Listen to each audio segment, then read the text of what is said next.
یہ جی جن لوگوں کے پاس 4x4 گاڑیاں ہیں تو یہ دیکھیں یہ گوتر والی سڑک کو استعمال کر کے کوڑی کی طرف جانے کے لیے رواں دواں ہیں۔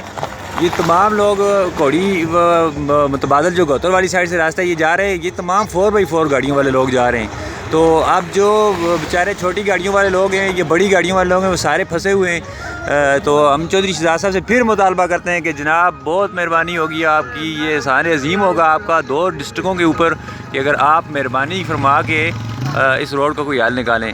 تو دیکھیں کتنی شدید سلائڈنگ ہو رہی ہے۔ اس سلائڈنگ میں جو 4x4 گاڑیوں والے لوگ ہیں وہ تو گوتر والا راستہ استعمال کر رہے ہیں، کیونکہ آگے روڈ کچی ہے، کچی سڑک ہونے کی وجہ سے چھوٹی گاڑیاں یا بڑی گاڑیاں وہاں نہیں سفر کر سکتی۔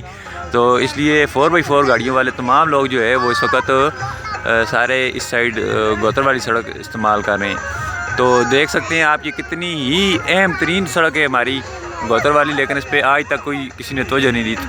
تو سلائڈنگ بہت شدید ہو رہی ہے اس وقت، یہ آپ ویڈیو میں دیکھ بھی سکتے ہیں کہ کس حد تک یہ شدید قسم کی سلائڈنگ ہو رہی ہے، جس سے تمام جو ہے نظام درم برم ہو کے رہ گیا ہے۔ بجلی کی تاریں ٹوٹ چکی ہیں، روڈ مکمل طور پہ بند ہو چکی ہے۔